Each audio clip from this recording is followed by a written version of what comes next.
오늘 묵상할 말씀은 에스더서 5장 1절에서 14절 말씀으로 하만의 자기 도취에 대해서 보겠습니다.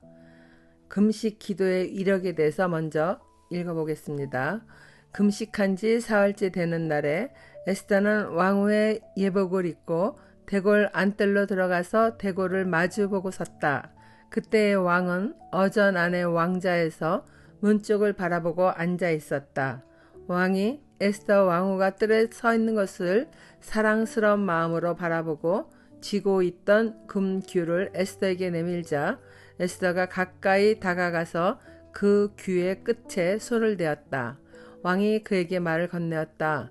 웬일이오? 에스더 왕후, 무슨 소청이라도 있어? 당신에게라면 나라의 절반이라도 떼어주겠소. 에스더가 말하였다. 임금님께서 허락하시면 내가 오늘 잔치를 차리고 임금님을 모시고 싶습니다. 하만과 함께 오시면 좋겠습니다. 왕은 곧 명령을 내렸다.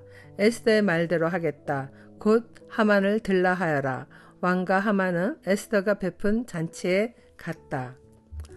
금식한 지 사흘째 되는 날에 에스더는 왕후의 예복을 갖추고 임금이 있는 대궐 완뜰로 들었습니다.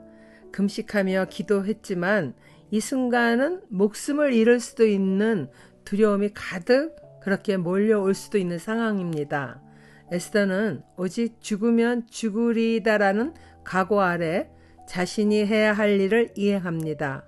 에스더는 온 나라 유대인과 함께 금식하며 하나님께 기도하였지만 두려운 마음이 완전히 사라지지는 않았을 수 있습니다. 그러나 민족을 구하는 일에 목숨을 건 용기 있는 결단으로 왕 앞에 선 것입니다. 하나님을 의지하여 금식하며 부르짖는 그 마음을 아신 이스라엘의 하나님 여호와는 기도에 응답하시는 분이시니 에스더가 뜰에 선 모습을 본 왕의 마음이 사랑으로 가득 차오릅니다. 그는 쥐고 있던 금규를 내밉니다. 하나님은 사람의 마음을 움직이시는 분이시며 왕의 마음까지 임의대로 움직이시는 분입니다. 잠언 21장 1절입니다. 왕의 마음이 여호와의 손에 있음이 마치 봇물과 같아서 그가 의미로 인도하시느니라. 이처럼 간절하여 최선을 다하는 에스더의 믿음의 적용에 하나님이 아하수에로의 마음을 움직여 금규를 내밀게 하였고 에스더가 매우 사랑스럽게 보이게 하신 것이죠. 왕은 에스더에게 무슨 소청이 있느냐고 에스더의 소청이라면 나라의 절반이라도 떼어주겠다고 말합니다. 그 말에 에스더는 오늘 자신이 잔치를 벌이니 임금과 하만을 초청하고 싶다 말합니다. 왕은 곧 하만을 불러들여 에스더의 잔치에 참석합니다. 적용 질문입니다. 오늘 내가 가족과 이웃의 구원을 위해 회개하며 지켜야 할 희생의 자리는 어디입니까? 결과는 주께 맡기고 최선을 다해야 할 일은 무엇입니까? 두 번째, 내일 일을 알지 못하는 어리석은 자랑에 대해서 말씀 보겠습니다. 함께 술을 마시다가 왕은 또다시 에스더에게 물었다. 당신의 간청이 무엇이요? 내가 들어주겠소. 당신의 소청이라면 나라의 절반이라도 떼어주겠소. 에스더가 대답하였다. 내가 드릴 간구와 소청은 별것이 아닙니다. 내가 임금님께 은혜를 잊게 되어 임금님께서 기꺼이 나의 간청을 들어주시고 나의 소청을 받아주시겠다면 나는 내일도 잔치를 차리고 두 분을 모시고 싶습니다. 임금님께서는 하만과 함께 오시기 바랍니다.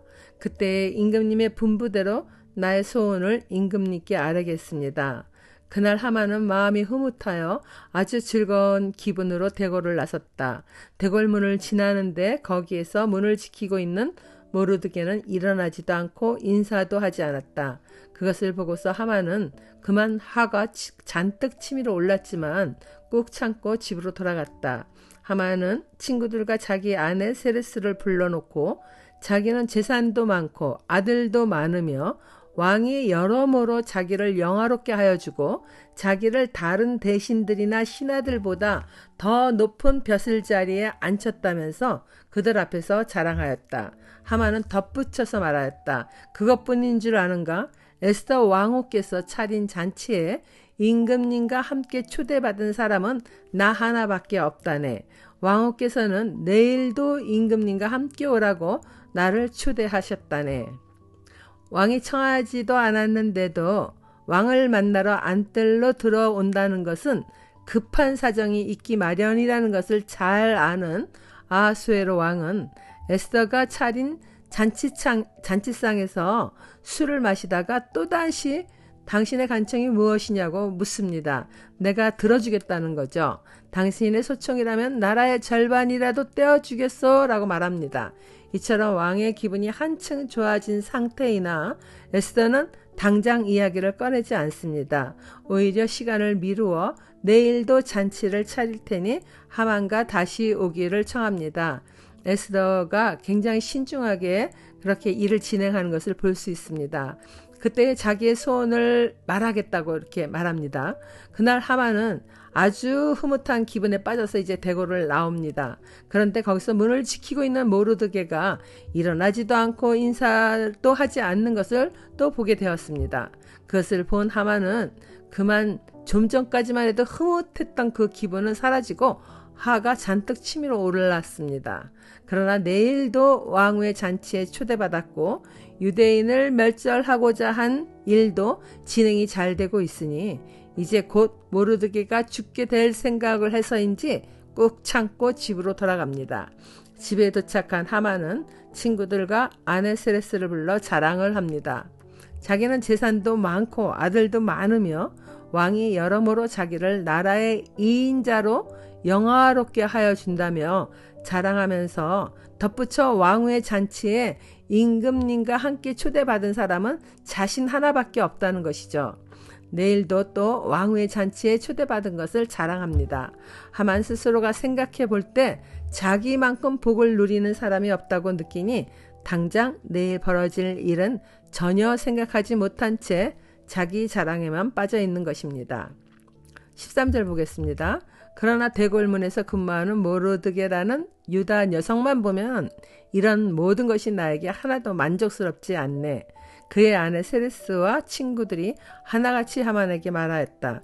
높이 신자짜리 장대를 세우고 내일 아침에 그 자를 거기에 달도록 임금님께 말씀을 드리십시오. 그런 다음에 임금님을 모시고 잔치에 가서 즐기십시오. 하만은 그것이 참 좋은 생각이라고 여기고 곧 장대를 세우도록 하였다. 하만은 자기 자랑을 막 하다가 그러나 한 가지가 걸리는 것을 또 말합니다. 자신의 부와 기업을 이을 아들도 많고 왕후의 잔치에 임금과 함께 초청된 사람도 자기뿐인데 그 당시 누구보다도 최고의 복을 누린다고 자랑하는 거죠. 그런데 단 한 가지 그 모르드게 한 사람이 자신에게 절하지 않는다는 것으로 그 모든 것이 하나도 만족스럽지 않다고 합니다. 10개 중 9개를 가졌는데 1개를 가지지 못한 것으로 9개를 소유한 것조차 만족하지 못하는 어리석음입니다. 미성숙한 자아를 가진 하만입니다. 이러한 하만에게 어린아이를 달래듯 아내 세레스와 친구들이 하만의 악한 마음을 부추깁니다. 악한 하만 곁에 아부하면서 더 악한 죄악의 구렁텅이로 이끄는 자들입니다. 그것은 높이 신자짜리 약 23m나 되는 장대를 세우고 모르드게를 거기에 달도록 임금에게 말하라는 것이죠. 그리고 왕후의 잔치에 가서 즐기라 합니다. 어리석은 하만은 참 좋은 생각이라 여기며 그 장대를 세우게 합니다. 내일을 알지 못하는 어리석은 인간의 모습입니다. 적용 질문입니다. 내가 남들보다 마땅히 받아 누릴 자격이 있다고 여기는 것들이 있습니까? 내가 자랑하고 싶은 것들이 하나님의 은혜로 맡겨진 것임을 깨달아 이타적인 삶을 살고 있습니까? 욕심이 잉태한 즉 죄를 낳고 죄가 장성한 즉 사망을 낳느니라. 인간이 욕심을 내기 시작하면 끝이 없어 망하고야 만다는 말씀이죠. 오늘 내가 회개해야 할 욕심은 무엇입니까? 기도하겠습니다. 하나님 아버지, 하나님을 알지 못하니 육의 소유만을 자랑하며 한치 앞을 내다보지 못하는 하만처럼 어리석고 교만한 인간이 되지 않기를 원합니다. 민족을 살리기 위하여 죽음을 각오한 희생도 마다하지 않는 것처럼 복음을 전하다 거절받는 것이 두려워 생명 구하는 일에 게으르거나 회피하는 일이 없게 하여 주시길 바랍니다. 영혼 구원을 위하여 최선을 다하는 신앙인이 될 수 있도록 인도하여 주세요. 굳어진 입술을 열 수 있게 도와주시고 성령의 도우심으로 최선을 다하여 영혼 구원을 위하여 살아가는 삶을 살게 하여 주시길 예수님 이름으로 기도드립니다. 아멘.